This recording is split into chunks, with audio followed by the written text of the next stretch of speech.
Waktu yang pertama Nabi suka bagi nasihat di atas kenderaan, lepas tu waktu makan, lepas tu yang ketiga sebelum tidur. Subhanallah. Nanti kita akan pergi kepada waktu-waktu tu. Cuma saya sebut prophetic parenting, bagaimana kaedah parenting gaya Rasul. Dia bukan kepada Rasulullah saja. Semua para Nabi pun ada teknikal mendidik. Subhanallah. Perasan atau tidak kita, kalau saya cakap saya lah, bila ambil anak sekolahan,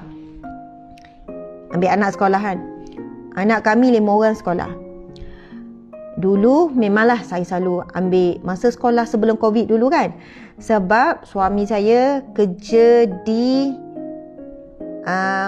Alur Gajah, Pesyarah Uni KL. Dia bidang engineering, chemical. Jadi dia kerja jauh. Bila dia kerja jauh, dia bertolak awal. Dia bekerja jauh, duduk Seremban. Jadi saya hantar anak sekolah dan saya ambil anak sekolah. Saya hantar dan saya ambil. Masa hantar pagi, tenang lagi lah. Okey, masing-masing. Cabaran bila balik. Subhanallah, cabaran bila balik. Menunggu satu hal, cari dia kat sekolah tak jumpa satu hal. Faham ya? Masuk dengan kepam masing-masing berpeluh. Itu tak ada masalah lah tu. Anak kita kan, bukan anak orang lain. Kalau hapak pun kan. Tapi mungkin sebab mereka penat, mereka lapar dan mereka ni, yang kecil-kecil ni 5 orang kan, bergaduh kan, bergaduh itu ini. Kita pun bawa balik kerja penat kan, penat bawa balik kerja. Kadang tu setengah jam cari tak jumpa kat sekolah. Kalau yang dajah-dajah tu, yang budak lelaki tu, rupanya jadi pergi main dia lagi ni. Kita dah penat, kita nak cepat pula, nak ambil baby pula dekat rumah pengasuh. Oi, kalau ingat kenangan-kenangan tu kan, nak tinggal pula ambil baby ni kat sebelah.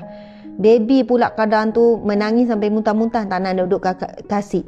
Sambil bawa kereta, sambil bawa baby. Kalau fikir-fikir, saya cerita jujur lah, saya melalui saat-saat macam tu. Melalui semua. Anak 7 orang, anak sekolah, anak itu ni. Balik dalam keadaan macam tu. Kadang menangis-nangis ambil anak ni, menangis-nangis ni.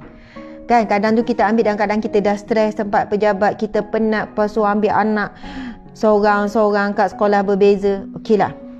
Lepas tu, yang saya ingat, saya memang mudah hilang kawalan diri. Akan marah, akan ini.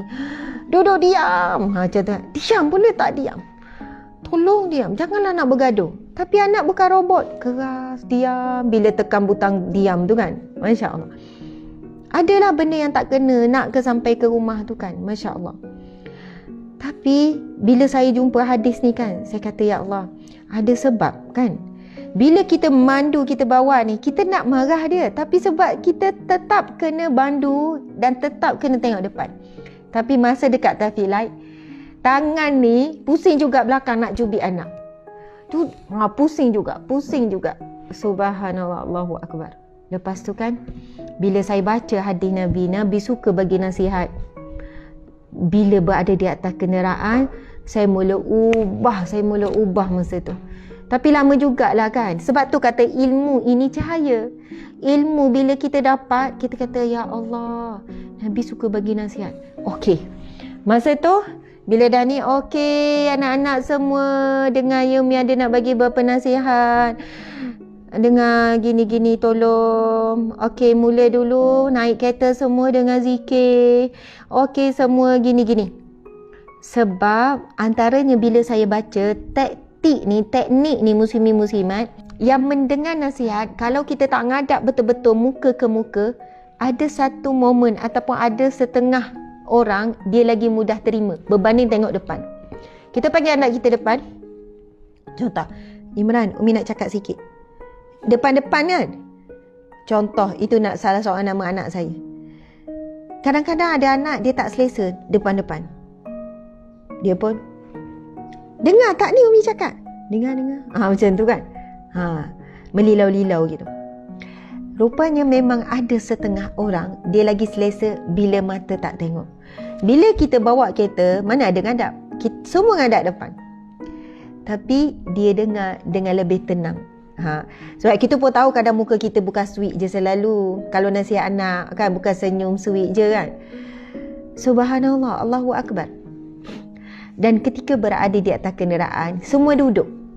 kita yang nak marah ke, nak nasihat ke pun duduk. Yang mendengar juga duduk. Itu pun salah satu kaedah parenting yang sangat baik. Sebab tu bila kita nak panggil anak, nak tegur, nak nasihat ataupun minta maaf lah kalau nak marah ke apa, yelah marah pada yang perlulah ni. Dua-dua duduk. Masa tu kita macam sama tinggi dengan dia. Tapi kalau masa berdiri tu kan anak tu kan rendah daripada kita. Dia akan tengok kita tinggi, lepas tu kita muka pula macam singa, macam beruang, macam raksasa. Dia ada macam ketakutan. Jadi mesej teguran kita tu susah sikit dia nak terima. Berbanding sama-sama duduk, dia macam sama level. Lepas tu memang Nabi kata bila kamu marah, ketika kamu berdiri maka duduk. Ketika duduk kamu marah lagi, Nabi kata baring. Subhanallah, Allahu Akbar. Masya Allah. Memang tugas mendidik anak kerja yang sangat mencabar. Saya tahu ramai ibu bapa akan rasa macam, ya Allah, banyaknya dosa pada anak, selalu cubit dulu, selalu marah, selalu pukul. Ya Allah, selalu cakap benda yang bukan-bukan. Subhanallah, muslimin muslimat. Saya faham memang mendidik membesarkan anak satu perjuangan sangat struggle. Tolong maafkan diri kita atas kesilapan yang kita telah lakukan. Kalau tak, kita tak boleh nak jalan dengan mudah. Sebab apa? Kita duk bawa beban. Beban, rasa bersalah, rasa berdosa, marah diri sendiri. Macam kita ambil batu letak dalam gunung, kita pun bawa. Kita boleh jalan tapi perlahan. Maafkan, mohon taubat, minta maaf dengan anak. Umi minta maaf, dulu Umi tak ada ilmu, dulu Umi baran, dulu Umi sekian-sekian. Umi baru saja nak mula jadi seorang ibu, minta maaf sangat. Kadang anak sulung, anak kedua yang jadi masa. Lama-lama kita mula dah belajar mengawal diri. InsyaAllah